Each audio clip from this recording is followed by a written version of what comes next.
Hello friends, welcome to my educational channel Manoranjan classes. Manoranjan classes के इस YouTube channel में मैं मनोरंजन कुमार आप सभी का हार्दिक स्वागत करता हूं। अगर आप हमारे इस चैनल पर नए हैं तो इस चैनल को सब्सक्राइब कर पास की बेल आइकन को प्रेस अवश्य करें ताकि जब भी नई वीडियो अपलोड की जाए तो वीडियो का नोटिफिकेशन आप तक आसानी से पहुंच पाए। इस चैनल पर हम क्लास 10th अर्थात वर्ग 10वीं की NCERT मैथ का पूरा सॉल्यूशन चैप्टर वाइज डिटेल में करने वाले हैं। आज का हमारा यह वीडियो उन लोगों तक पहुंचाना है जो लॉकडाउन के दौरान कोचिंग संस्थान बंद रहने के बावजूद भी सिर्फ एक मोबाइल फ़ोन से क्लास 10th NCERT मैथ का पूरा सॉल्यूशन डिटेल में बिल्कुल फ्री प्राप्त कर सकते हैं। तो आप हमारे इस यूट्यूब चैनल के साथ बने रहें। तो इस चैनल को ज़्यादा से ज़्यादा अपने मित्रों, फेसबुक और व्हाट्सएप ग्रुप में शेयर अवश्य करें। इस वीडियो को देखने के लिए आप सभी को थैंक यू। अगर हमारी यह वीडियो अच्छी लगी हो तो लाइक, शेयर और कमेंट अवश्य करें। हेलो फ्रेंड्स, तो एक बार फिर से आपका स्वागत है हमारे एजुकेशनल चैनल मनोरंजन क्लासेस पर। तो आज हम करने वाले हैं NCERT क्लास 10th मैथ का पहला चैप्टर जिसका नाम वास्तविक संख्याएं अर्थात रियल नंबर्स है। प्रश्न में है कि निम्नलिखित संख्याओं का HCF ज्ञात करने के लिए यूक्लिड विभाजन एल्गोरिथ्म का प्रयोग कीजिए। इसमें 3 क्वेश्चन दिया हुआ है जिसे यूक्लिड विभाजन एल्गोरिथ्म के द्वारा हल करना है। तो सबसे पहले जानते हैं कि यूक्लिड विभाजन एल्गोरिथ्म क्या होता है। तो देखते हैं कि यूक्लिड विभाजन एल्गोरिथ्म होता क्या है। यूक्लिड विभाजन एल्गोरिथ्म सिंपली इसको A बराबर BQ प्लस R के रूप में व्यक्त किया जाता है। A बराबर BQ प्लस R। ये याद रखना होगा कि यूक्लिड विभाजन एल्गोरिथ्म क्या होता है। तो A बराबर BQ प्लस R, जहाँ A बहुत इम्पोर्टेंट है कि जहाँ R का वैल्यू जब भी होगा तो 0 से बड़ा होगा या 0 के बराबर होगा और B से क्या होगा, कम होगा। यानी R का वैल्यू B से कम होगा, यानी कि B जो है R से क्या होगा, ज़्यादा होगा। ये साइन क्या बतलाता है, ग्रेटर देन इक्वल, कि R का वैल्यू जब भी होता तो या तो 0 के बराबर होगा या 0 से बड़ा होगा। ये कैसे होता है, तो इसके लिए एक एग्जाम्पल ले लेते हैं कि जैसे मान लीजिए कि 5 से 13 में भाग दे रहे हैं। तो 5 से जब 13 में भाग दे रहे हैं 2 बार लगेगा, यहाँ पे आ जाएगा 10 और घट कर आ जाएगा 3। एक और एग्जाम्पल लेते हैं कि 4 से मान लीजिए 24 में भाग लगाते हैं तो 6 बार में लगेगा, यहाँ पे आ जाएगा 24 यानी कि 24 और ये कट जाएगा, कट गया यानी कि यहाँ पे क्या आ जाएगा, 0। तो यही होता है कि जैसे यहाँ पे जो आ रहा है इसको शेष बोलते हैं, यानी कि शेष को R से सूचित करते हैं जो कि रिमाइंडर होता है। ये भी R है जिसमें भाग लगाते हैं। तो भाग किस में लगाए हैं, 13 में लगाए हैं। इसमें कितना में लगाए हैं, 24 में लगाए हैं। तो ये हो गया A, तो ये भी हो जाएगा A। किससे भाग लगाए हैं, तो भाग लगाए हैं 5 से, तो ये हो जाएगा B, यानी ये भी हो जाएगा B। कितना बार में लगाए हैं, तो 5 से कितना बार में लगाए हैं, 2 बार में, तो ये हो गया Q। यहाँ कितना बार में लगाए हैं, 6 बार में, तो ये हो गया Q। यानी कि बेसिकली इसको ऐसे लिख सकते हैं कि यहाँ पे A हो गया, यहाँ पे B हो गया, यहाँ पे Q हो गया। अब इससे इसमें कितना बार लगता है से यहाँ पे आएगा, इसके बाद यहाँ पे घटा करके लिखेंगे तो जो भी यहाँ पे बचेगा ये क्या होगा, शेष होगा, यानी कि R होगा। अब इसी को इस फॉर्म में व्यक्त करते हैं, इसी को इस फॉर्म में व्यक्त करते हैं। मान लीजिए कि पहला एग्जाम्पल को उठाकर चलते हैं। ए बराबर, तो ए 13 हो गया, तो 13 बराबर बी क्यू, तो बी 5 और क्यू 2, तो 5 गुने 2 और प्लस आर, आर हो गया यहाँ पे कितना, तो 3। इसी प्रकार इसका करते हैं, ये पहला एग्जाम्पल था, ये दूसरा लेकर के चलते हैं कि 24 बराबर बी 4 गुने क्यू कितना बार में लगाएं, तो 6 बार में, शेष कितना आ गया, तो 0 आया। अब इसको इस पे पुट करते हैं, यानी कि देखते हैं कि कैसे होता है।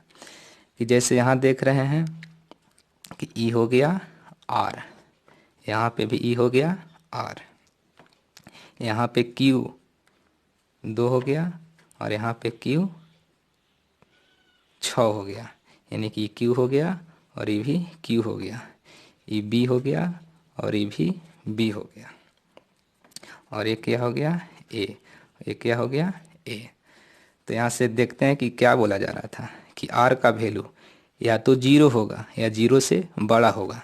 तो आर का वैल्यू 3 है, 0 से बड़ा है, सेटिस्फाई कर रहा है। इसी प्रकार इसमें चलते हैं, आर का वैल्यू 0 है तो 0 होना भी चाहिए, या तो 0 होना चाहिए या तो 0 से ज़्यादा होना चाहिए। और एक कंडीशन था कि बी जो है से आर से बड़ा होगा, बी आर से बड़ा होगा। तो यहाँ आर 3 है तो बी 5 है, यहाँ आर 0 है तो बी 4 है, यानी कि बड़ा है, तो सर्टिफाई हो जा रहा है। तो अब चलते हैं अगले क्वेश्चन की ओर। तो क्वेश्चन नंबर पहला क्या है कि 135 और 225 का मासा निकालना है, यूक्लिड विभाजन एल्गोरिथ्म का प्रयोग कर। तो क्वेश्चन लिख लेते हैं 135 और 225।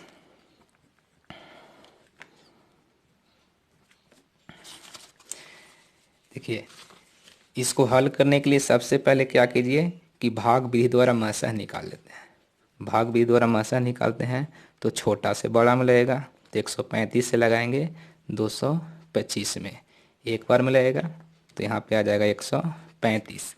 घटाते हैं, 5 में से 5 घटेगा 0, 2 में से 3 घटेगा, हाथ से लेंगे 12, 12 में से 3 घटेगा तो 9, और ये हो गया कटकुट।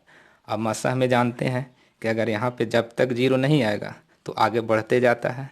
तो यहाँ 90 है तो अब 135 यहाँ पे आ जाता है, तो 135 फिर से 2 बार में बेसी हो जाएगा, एक बार ही लगेगा 90, यहाँ पे आ जाएगा घट करके 5, यहाँ पे घट करके आ जाएगा 4, 45। अब फिर से 90 यहाँ पे उतरेगा,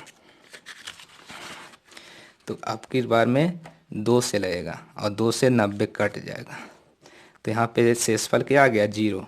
अगर 0 नहीं आता तो फिर इसको आगे क्या करते हैं, बढ़ाते जाते हैं। अब यहाँ पे लिखना है, तो इसको हल करने के लिए सबसे पहले देखें कि बड़ा कौन है, कि 135 और 225 में बड़ा कौन है, तो 225 है, तो जो बड़ा है उसको बड़ा का साइन लगा देंगे कि ये क्या हो गया, बड़ा हो गया। अब जो बड़ा रहेगा उसे ए मान लेना है, तो ए बराबर हो जाएगा 225, और जो छोटा रहेगा उसे बी मान लेंगे, तो बी बराबर हो जाएगा 135। सूत्र क्या होता है, सूत्र क्या होता है, अभी पिछले बार बतलाए थे कि ए बराबर होता है बी क्यू प्लस आर। इसको वैल्यू बैठाइए, जैसे ए, तो ए कितना हो गया 225 बराबर बी, तो बी यहाँ पे कितना है 135 प्लस आर, नहीं क्यू वही बच रहा है, बी हो गया 135 और गुणे क्यू क्या होता है कि कितना बार में लगाए थे, तो कितना बार में लगाए थे यहाँ एक बार में, और प्लस शेषफल आर हो गया, शेष कितना आया था, तो 90 आया था, तो यहाँ पे हो गया 90। अब यहाँ क्या होता है कि जब तक यहाँ पे 0 नहीं आएगा आगे बढ़ते जाएगा, तो यहाँ पे लिखेंगे कि चूँकि r is not equal to 0, यानी r 0 के बराबर नहीं है, इसीलिए यहाँ पे क्या हुआ था कि जो 135 बी था वो ए बन गया था, और जो आर है वो क्या बन गया था, बी बन गया था। तो बी बन जाएगा। तो ये जो है 135, 135 क्या बन जाएगा, तो ए बराबर हो जाएगा 135 और बी बराबर हो जाएगा 90। तो पुनः करेंगे कि ए बराबर बी क्यू प्लस आर। ए हो गया 135 बराबर बी, तो बी हो गया 90 गुने, फिर से 90 से यहाँ कितना बार में लगाए थे, तो एक बार में, एक प्लस शेषफल कितना आया था, तो 45 आया था। तो फिर से यहाँ जीरो नहीं है, तो फिर से लिखेंगे कि चूँकि आर बराबर जीरो नहीं है, r is not equal to zero, इसीलिए फिर से ए तो 90 बन जाएगा, बी 45 बन जाएगा। आगे इसी प्रकार बढ़ाते जाना है जब तक यहाँ पे जीरो शेषफल नहीं आ जाए। तो पुनः अब ए बराबर क्या हो जाएगा 90 और बी बराबर 45। तो सूत्र फिर से सूत्र क्या होता है कि ए बराबर बी क्यू प्लस आर। ए तो ए हो गया 90 बराबर बी 45 और गुने क्यू, तो यहाँ क्यू कितना आया था, दो बार में लगा था, तो 2 और प्लस शेषफल कितना आ गया था, जीरो। तो शेषफल हो गया जीरो, यहाँ पे शेषफल आ गया जीरो। तो लिखेंगे कि चूँकि आर बराबर जीरो, इसीलिए यही जरूरी है, आर जीरो आना चाहिए। तो इसीलिए 135 और 225 का HCF बराबर किससे लगा है, 45 से लगाए थे। तो HCF कितना हो जाएगा 45 आंसर।